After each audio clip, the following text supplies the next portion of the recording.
Welcome to the Global Medical Device Podcast, where today's brightest minds in the medical device industry go to get their most useful and actionable insider knowledge direct from some of the world's leading medical device experts and companies.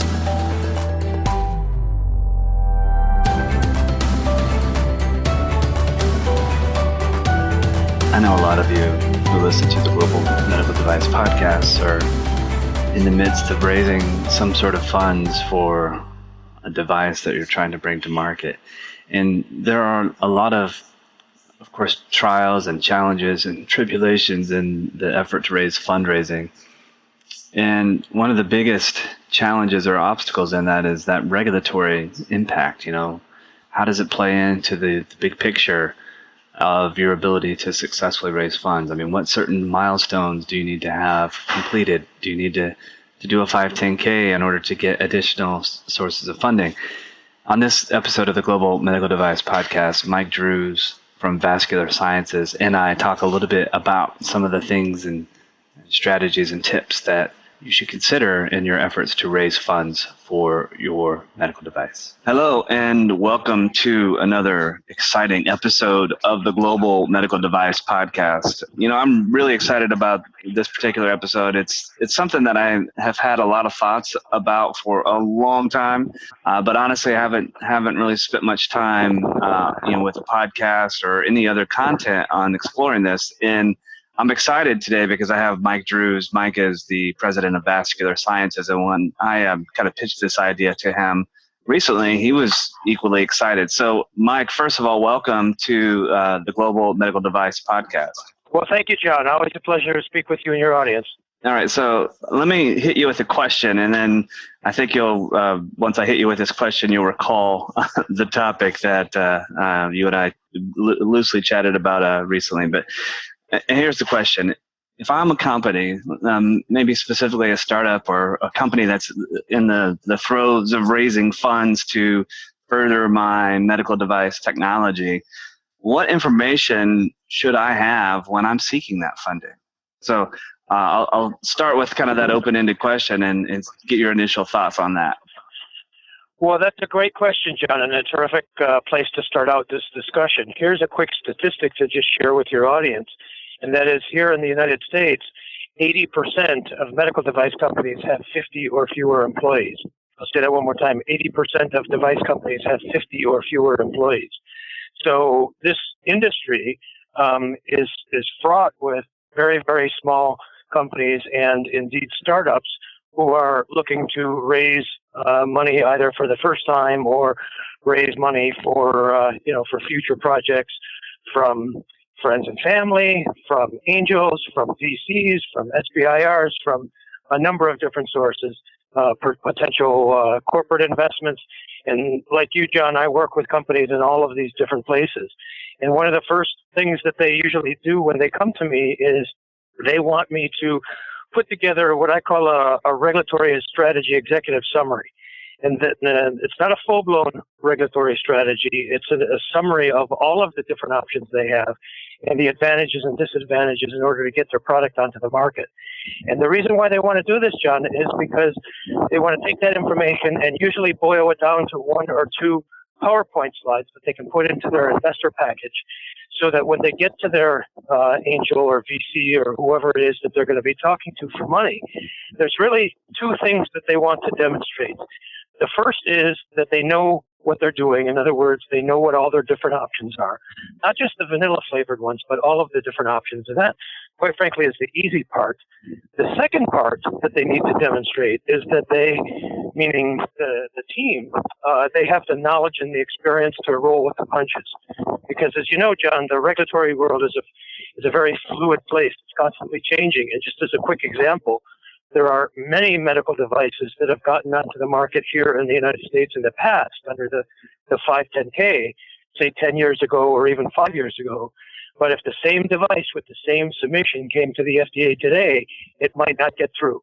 And so the question is, why? Has the regulation changed? Well, no, in my opinion, the 510K regulation the 510K regulation has really not changed since it was created in 1976.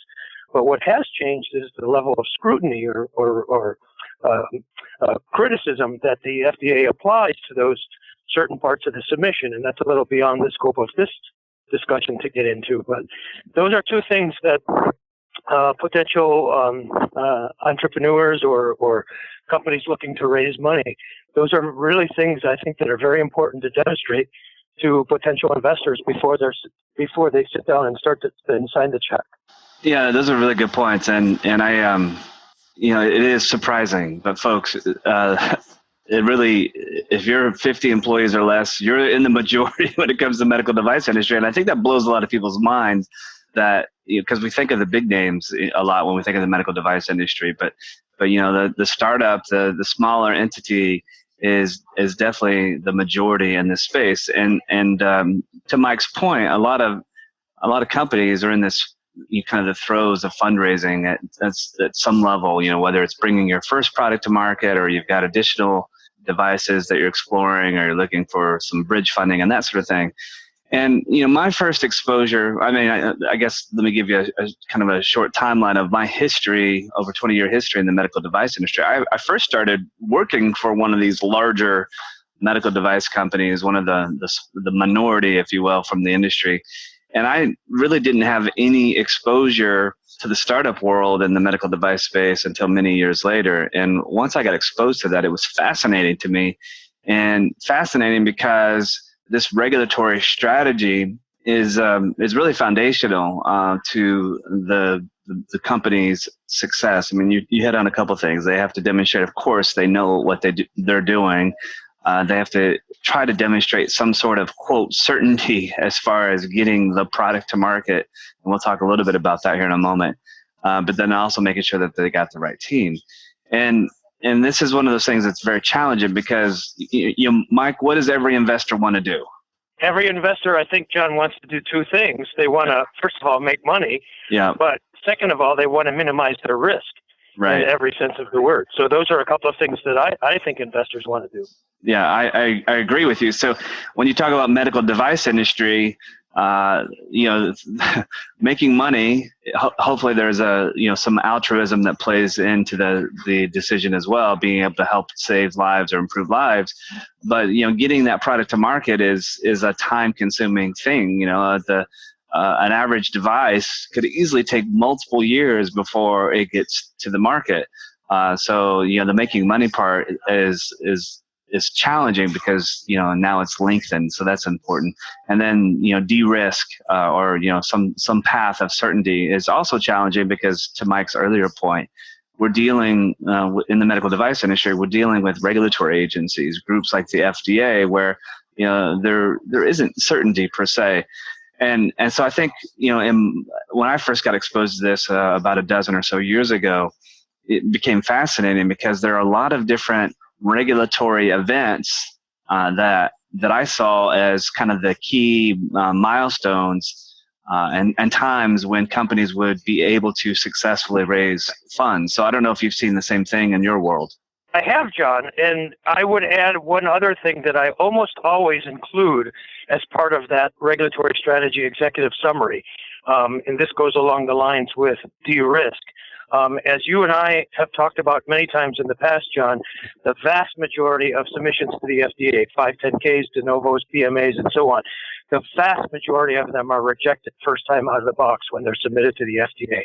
So another thing that I include, and you can probably guess what this is going to be, John, is a pre-sub, because it's amazing to me how many companies will go to a potential investor. And I spend some of my time working as a consultant for angel and VC groups, helping them do regulatory due diligence. So I see this from both sides. They'll come in and they'll say that our device is 510K class 2 and we're going to do a 510K and it's going to get done in X number of months and so on. But that's a huge assumption. So I encourage a lot of companies, virtually all the companies that I work with, especially at the very early stage, to put a line item in their budget for time and for money to prepare for the pre-sub. Because the folks in the company, we can have a discussion from now until the sun burns out in terms of how we're going to bring our device through the FDA. But until we take it to the FDA, it's purely hypothetical.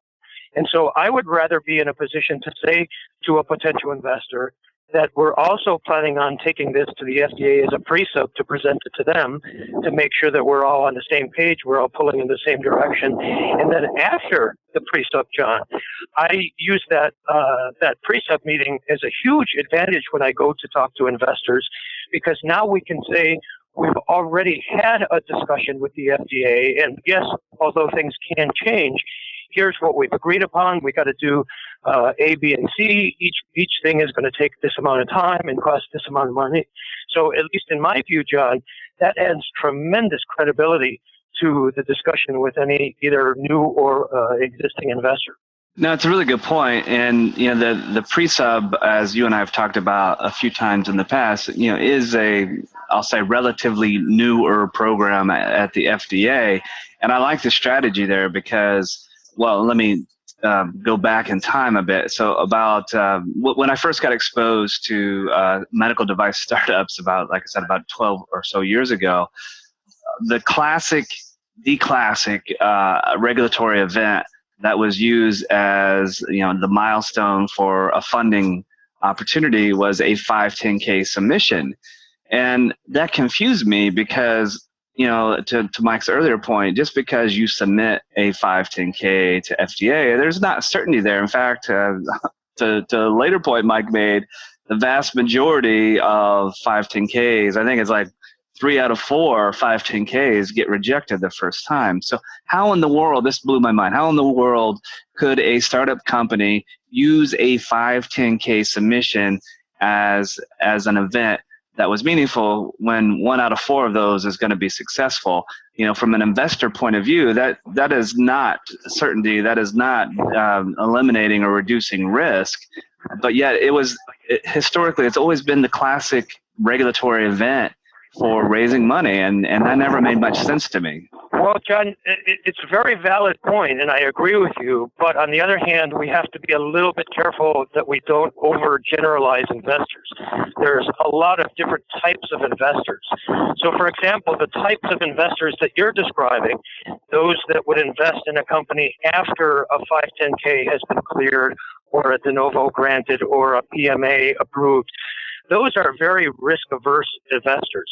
Those are the investors, typically you're talking about a large medical device company, for example, that's looking at acquiring your technology. It's already pretty much done, and they're just going to add it to their portfolio with their other products.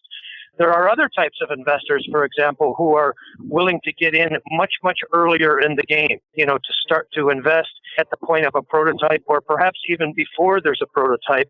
And those types of investors obviously understand that the 510K or whatever kind of a submission that you're going to be doing to the FDA, that's still pretty far down the road. So again, I think we have to be a little bit careful that we don't use the word investor in a too ubiquitous of a fashion. No, that's a good point. It really is a good point. And I guess what I've seen in this, in my time in this industry, that I guess the overall medical device industry investor confidence is kind of been up and down. And I guess I'm curious if you have your finger on the pulse of what the investment situation is like today in the medical device industry. But there have been times where there's been a lot of dollars that are going into startups, and I really love the idea of the pre-submission. I mean, this is, folks, number one suggestion, or maybe there's a few here, but developing that regulatory strategy is key. But also, getting to a point where you've already been in front of the FDA with a pre-submission. There are levels to this, of course, depending on what it is that you're doing, but you could get to a pre-submission discussion with FDA for a relatively reasonable amount of funding. You might need to get some friends and family money. You might need to get a little bit of seed capital. But if you believe in the technology that you're doing and you can show and demonstrate that it has merit in the marketplace and you've got the right team together, there's no reason why you should not prepare that pre-submission and have that discussion with the FDA. It's only going to help build your case as you need additional rounds of funding and additional milestones that you and your team are going to achieve. Well, once again, John, I could not agree with you more. To dig into that just a tiny bit further, I've had several situations now where we've gone to the FDA with a pre-sub so early in the process, we literally have a prototype, or in some cases, we do not even have a prototype yet. So the question becomes, why would a company want to do this so early in the game? I've done this a number of times. The answer is very simple. They don't really care about getting FDA's agreement on regulatory strategy or testing methodology or whether or not clinical data is important as we would in a traditional pre-sub. That's not their primary motivation. Their primary motivation is, as I said earlier, to establish credibility with potential investors, to be able to go to a potential investor and say, look, we've already had a meeting with the FDA, and yes, things can change, but here's what we agree on. Now, I'll be honest, John, not all potential investors put value on that, but many of them do. So for those in the audience that are looking to raise money from potential investors, this is a strategy that I think they should think about. And to the point of cost, at least for the moment, John, as you know, there's no user fee for the pre-sub process, but give Congress a little bit of time. I think they're missing a huge opportunity here to make money. So in terms of the cost out of pocket to the FDA, a pre-sub is free. That said, obviously, it does take time and money to prepare for the pre-sub. But I look at it as cheap insurance. I look at it as really minimizing the probability of problems and delays and setbacks in the future. No, that's a really good point. Now, Mike, I'm going to share one of my pet peeves, and I'll explain why it's a pet peeve. But I hear this, oftentimes I hear this phrase, first in human, as a meaningful event or milestone and primarily I hear it a great deal from startups, and I hear it as, sort of a trigger event for the ability to raise additional funds. And I'll be honest, sometimes that irks me, and let me explain why it irks me. It irks me because a lot of these companies that are touting this first in human path, what I've observed, what I've seen, what I've learned from a lot of these companies, in my opinion, they're very reckless. And what I mean by that is they haven't done prudent engineering. They haven't focused any on design controls and risk of that particular product or technology that they're developing. They haven't, done their due diligence on the technology. It's like a race to try to get into human studies. And they're going, these companies are going all over the world, India, Ukraine, or, all these different places where there is a more lax regulatory environment. And that just drives me crazy. So I don't know if you have any opinions on that. Well, of course, John, I do. You know I do. Listen, I'm not even going to touch on the phrase prudent engineering. And by the way, thank you for reminding me of my phrase that I usually use when I talk about design controls. Obviously, a company and the people in it have a responsibility to do prudent engineering. That, to me, goes without saying. The question that you're raising is the necessity for clinical data, for human data, and first-in-man trials and so on. This is another area that I work a lot in. But once again, we have to be careful that we don't overgeneralize. Let's remember that the vast majority of medical devices out there, certainly the bulk of the 510K products, do not require clinical data, at least to get them through the FDA. Now, another thing a lot of people don't realize is that there's a litany of reasons why a company might need clinical data or need to do a clinical trial. FDA is only one of them. I've been involved with several devices where we were 100% confident that we could get the product onto the market, that is through the FDA, without any clinical data. But we also knew that there was not a snowball's chance of where that we would get it onto the market without any clinical data and get reimbursement from CMS for it. Or we knew that physicians wouldn't need it. This is a problem of physicians wouldn't use it. This is a problem with clinical adoption without any clinical data. So if you're going to have a discussion about the necessity for clinical data, the first question you have to ask is, why are you collecting that data? But again, in terms of investors, I think, clearly to be able to demonstrate to early investors that you have a strategy to support whether or not your device needs clinical data, and if you do, why? Is it for FDA reasons? Is it for CMS or health economic reasons? Is it for clinical adoptions reasons? Is it for something else?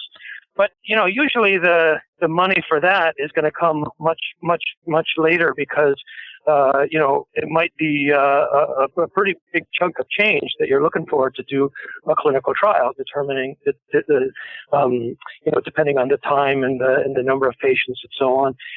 And one last thing, now that I think about it, John, I would encourage your audience to consider is possibly to try to sync or overlap your clinical data requirements with your human factor requirements, because in more and more medical device applications, there's really no difference between a clinical trial and a human factor study. So you really have to take a holistic approach, and you really have to look at, get all of your ducks in a row and have a well thought out plan, just like you would have a well thought out plan to go to the FDA with a pre-sub. You have to have a well thought out plan to go to a potential investor before they're going to be willing to sign the check. Excellent points. Ladies and gentlemen, I'm talking with Mike Drues, president of Vascular Sciences, and today Mike and I are diving into some topics around when companies might be able to seek investment funding and providing some tips and pointers on things that you should do. And certainly we've touched on things like the importance of a pre-submission and certainly a regulatory strategy, and how if you're pursuing first in human studies, that should be a holistic approach. It should align with the topic of human factors and how you plan to address that, as well as things like reimbursement. But it should all be a holistic plan, an approach, and it should be very purposeful as you go along. Now, Mike, one thing that we pride ourselves at Greenlight Guru is that we've built this EQMS software platform, and we have specific workflows that are designed for managing and maintaining design controls and risk management. And the reason I want to bring that up is we have a customer of ours. Actually, this gentleman he is an investor. He has actually purchased Greenlight Guru for 3 companies that he works with over the years. And first time I met this guy, he's quite the character. His name's Ronnie Bracken.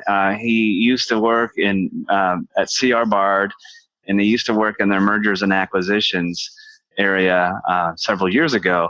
And he shared this story that they would go in and look at startups who were trying to get their product to market or get acquired or whatever the exit strategy would be for the company.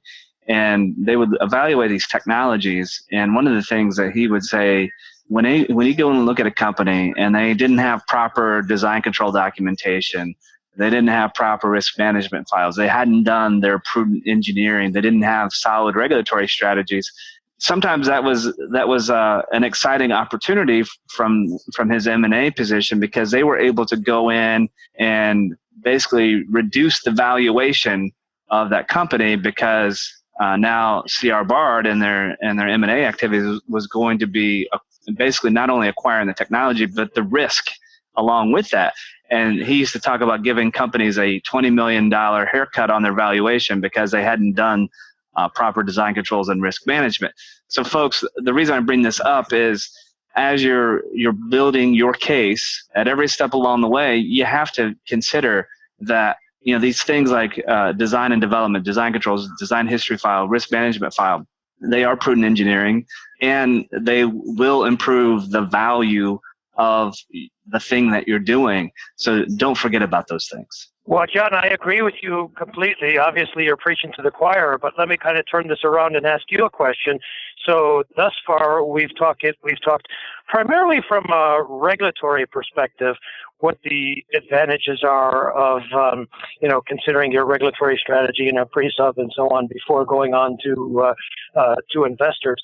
But what about from a quality perspective? One of the questions that I get from a lot of my customers, John, and I'm sure you do as well, is how early in the development process should we start thinking about all of those quality issues that you just mentioned, all of that documentation? Now, let me be honest, in an ideal world, it would be very, very simple to just simply say, well, we should begin with all of those things from the very beginning, from the very initial stages of product development. We should have a robust and fully developed quality system in place.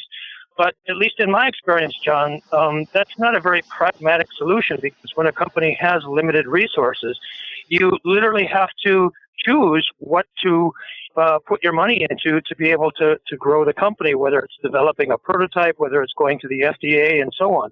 So what would be your thoughts? What would be your best advice on how to incorporate those very important quality, design control, documentation kind of issues, keeping in mind that, maybe the company doesn't have a lot of resources at the very beginning to do that?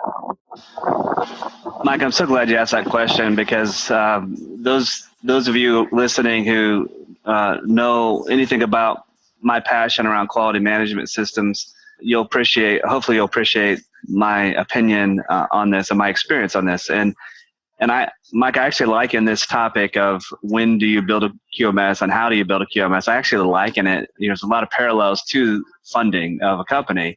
And I use a phrase, bootstrap your quality management system. And bootstrap is oftentimes a term that's used when we are raising funds for a new technology. And what I mean by that is build it as you go, build it as you need it. And if you're a startup that's just developing a device, you don't need to focus on a full QMS. And if you're talking to a consultant or somebody that says you need to have the entire QMS in place to comply with FDA 820 and ISO 1345 and so on and so forth, my opinion is that they're misleading you a bit. And here's what I mean by that. When you're in design and development, there's about a handful elements of the quality management system regulations that you need to be focused on. I mean, you're in design and development. So, design control absolutely is something that you need to address.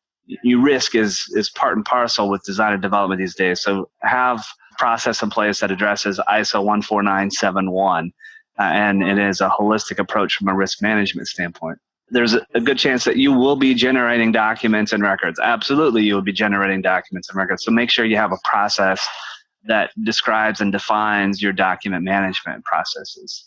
And then a common thing for many companies these days, we use this term virtual company, and that implies that you're probably going to be outsourcing different things, whether that be design services or testing services or pilot production and manufacturing or whatever the case may be. You're going to be outsourcing to suppliers. So make sure you have the supplier management process in place. So design control, risk, document management, supplier management. And in my opinion, that's probably all you need from a quality management system for up until the time that you're preparing for clinicals and maybe even a little bit beyond that. So, as you prepare for some of these more advanced design and development activities like building clinical units or getting into more of a production setting, then you'll build additional parts and pieces of your quality management system as you go. But build it as you go. That's my philosophy. Make sure that your QMS is bootstrapped and right-sized based on the stage of where you are. Well, I love that advice, John. Build as you go, or bootstrapping, or however you want to describe it. Shakespeare said a rose by her name still smells as sweet.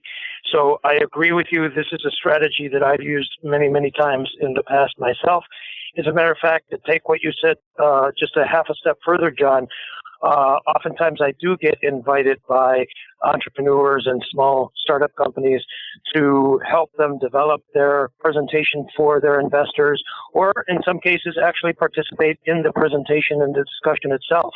And when it comes to the quality issue, I will say, look, we all understand that quality is important, but as John said, he's the guru when it comes to quality, hence the name of the company. As John said, we don't have the resources to implement a full-blown, robust quality system right now. As a matter of fact, we don't have a product right now, so it's a little bit like putting in the cart in front of the horse. But we do think that's very important. We do think that we need to be able to do all of those things, and we do think there are things that we can do right now in order to ease the transition as our company grows when we have to put those systems in place. Or if our company gets acquired by one of the big guys and then we have to move, our system, our documentation into the large companies' QMS. So what I like to do, John, and this is just sort of a different spin on what you just said, is I'll triage the elements of the quality system. We'll start out with the most important ones in order to be able to make that transition further down the road much easier. And again, this is demonstrating to the investors that, just like when I try to demonstrate this to the FDA, that we know what we're doing, that we know what all of the steps are involved, that we know what all of our options are, and we have evaluated our options, and given where we are right now in our product development process, given where we are right now in the life cycle of the company, given where we are right now in terms of the resources that we have, these are the things that we're focusing on now. And then these other things we will focus on later as we get further down the road. That's my approach to the quality side, very similar to the regulatory side. Yeah, it's just good advice, folks. I mean, be focused on what it is that you're trying to do. And, of course, have enough foresight to know what's coming and, what's coming down the road. But you've got a finite amount of time. You got a finite amount of resources. You got a finite amount of capital. Be capital efficient. Make sure that you're focused on the right things at the right time. Very, very important. Hard to do, but very important to do. So, Mike, as we wrap up this discussion today, is there, one big tip that you want to leave folks with, or a horror story, or some sort of some sort of tidbit that you'd like to share as we wrap up today's conversation? Well, rather than a horror story, John, let me try to leave on a positive note. So here's my biggest piece of advice. Just like when I have discussions with companies prior to going to the FDA, I ask them, what would it take for you as an individual to put your stamp of endorsement, if you will, on your device to say that my device is okay to use in a family member and a friend and perhaps even myself, or in my case, my 2.5-year-old grandson? I would apply the same logic to an investor. Put yourself in the investor's shoes. So what would you as an investor need to see in terms of the technology as well as the team in order to convince you to sit down and write the check? If you've put together what you think is a strong argument as to why your technology is beneficial, why your team has the experience to do what you're saying that they will do, and you can walk in there with confidence, I think you're in good shape. So that would be my it sounds very simple, sounds very basic, and in fact it really is. But at least in my experience, John, it's amazing to me how many people don't do that. So that would be my final piece of advice to leave our audience today. Well, that's a good piece of advice. And Mike, I want to thank you so much once again for participating in this conversation on the Global Medical Device Podcast. And folks, as I mentioned earlier, as you're exploring this path, this journey, if you will, and bringing your products to market, whether you're a startup or an established company who's already been through this, I would encourage you to focus on true quality. And I don't mean that in a classic interpretation of quality, like quality systems, but you have to think about each of us as a medical device professional. We do have a responsibility. We are developing medical devices that are going to save and improve the quality of life. And, we think about the big Q quality, the things that we need to be doing at various stages during the design, development, and manufacturing and sale of our products. Keep focused on that. Make sure that you're constantly evolving your approach and your systems to make sense. Don't just focus on the compliance checkbox, but make sure that the things that you're doing are prudent and appropriate and applicable to the stage of where you are. And if you want to learn a little bit more about how Greenlight Guru is changing and improving the focus of quality within medical device companies in over 35 countries and 500 cities around the world, I would encourage you to go to www.greenlight.guru to learn more about our exciting, award-winning EQMS software platform designed specifically and exclusively for the medical device industry. So you all have been listening to the Global Medical Device Podcast. As always, this is your host, the founder and VP of Quality and Regulatory at Greenlight Guru, John Speer.